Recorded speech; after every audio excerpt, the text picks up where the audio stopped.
Assalamualaikum warahmatullahi wabarakatuh. Ahlan wa sahlan, welcome.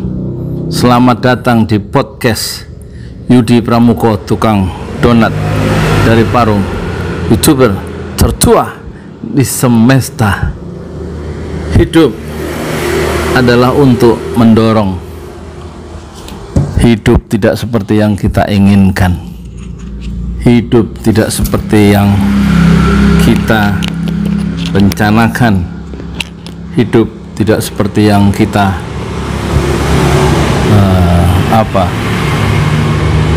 hidup tidak seperti yang kita inginkan. Tetapi hidup adalah seperti yang kita jalani saja. Bentar ada yang beli. Jadi hidup seperti yang kita jalani saja ya. Ini podcast Yudi Pramuko tanpa narasumber. Monolog. Nah, saya barusan melihat podcastnya, wawancaranya Darso Arif dengan Ibu Tessa ya, Sekjen 5 Pilar.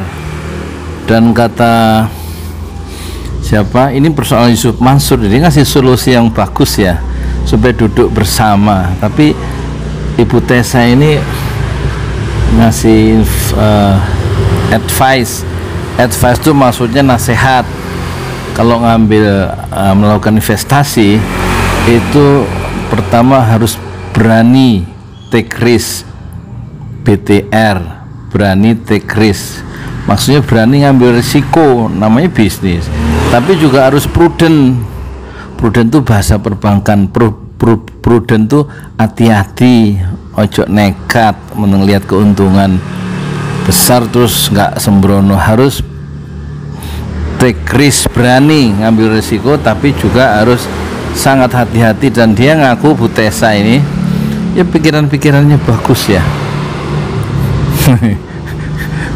Bagus, maksudnya nggak lebih bagus dari saya. Canda. Jadi menarik ya, ada sisi lain yang ditampilkan oleh Darso Arif dalam mendekati persoalan Yusuf Mansur ya. Istilahnya kira-kira kalau bahasa saya, jangan menang-menangan ya. Jangan di sana hancur di sini menang, atau sebaliknya. Duduk bersama, rescheduling ya, penjadwalan ulang, atau sampai ekstrim. Kata Bu Tessa, kalau sampai ekstrim ini kemungkinan itu perusahaannya Yusuf Mansur dipilotkan, kemudian aset-asetnya katanya ditangani oleh kurator, dan kemudian dibagikan aset itu, uangnya ke orang-orang yang pernah berinvestasi. Itu yang paling ekstrim, diharapkan sih nggak mungkin, karena juga Bu Tessa ini saya simpulkan ya, pikiran-pikiran sambil saya nunggu penjualan nasi uduk pagi ini ya. Kerupuk saya belum saya tutup, bentar.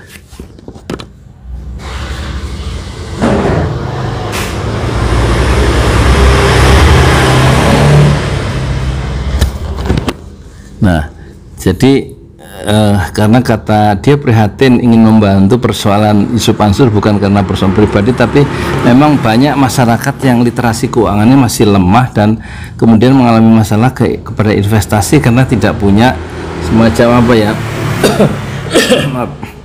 nggak punya semacam investasi, investasi banker ya, dan juga nggak punya semacam fund manager, nggak ada tempat bertanya gitu loh. Saya kira posisi Ibu Tessa hadir diwawancari oleh Darso Arif sebagai orang yang yang akan menjadikan sebagai tempat orang bertanya, sebagai semacam posisinya sebagai fund manager atau investasi banker gitu ya Bu. Karena dia prihatin di masyarakat itu, kalau investasi banker sih udah tahu apa yang dia lakukan dalam investasi ya, termasuk fund manager. Tapi masyarakat yang literasi keuangan itu lemah, seperti saya juga ya, saya keuangannya kan nggak mungkin investasi. Orang dapat nasi uduk itu penjualan pagi sore paling banyak 320.000 ya omset ya. Nah, itu ada ibu-ibu yang mau jualan, yang mau beli lagi. Wah, sampai mana tadi ya? Sampai iya, masyarakat kata Ibu Tessa itu literasi keuangannya lemah ya dalam investasi maksudnya. Jadi kalau mau investasi disarankan supaya konsultasi dengan fund manager. Boro-boro Bu punya fund manager orang saya misalnya kata penonton, saya transfer dari Hong Kong, saya transfer dari Malaysia, nanya ke siapa dulu misalnya ya. Mungkin sekarang mau investasi nanya fund manager siapa orangnya. Investasi banker siapa orangnya, ya orang-orang awam Bu ya. Kalau Ibu sih jaringannya luas ya dan sering sudah akrab familiar dengan investasi, mungkin bisa tinggal kontak apa teman-teman yang memang ahli yang memiliki literasi keuangan. Tapi saya sarankan kalau ibu-ibu mau melakukan investasi, bapak-bapak atau siapa saja penonton Pesan Jolali, jangan sekali-sekali berkonsultasi dengan Darso Arif ya, karena dia bukan fund manager dan dia bukan investasi banker. Tapi kalau mau curhat ke Darso Arif boleh. Ya, jadi ini saya bagus ya, kali ini tayangan Darso Arif membuat satu angle yang berbeda dengan menghadirkan dalam satu frame Ibu Tessa ya, sekjen dari Yayasan 5 Pilar. Ya sudah itu dulu ya. Hidup untuk mendorong ya. Hidup tidak seperti yang kita inginkan, ternyata hidup tidak seperti yang kita bayangkan, hidup tidak seperti yang kita rencanakan. Alangkah ganjilnya hidup. Di tengah keganjilan hidup itu ya, hidup harus kita teruskan, dan hidup adalah seperti yang kita jalani saja. Saya Yudi Pramuko, tukang donat dari Padang YouTuber tertua di semesta Fasbir Sobron Jamilah. Bersabarlah dengan kesabaran yang indah. Assalamualaikum warahmatullahi wabarakatuh.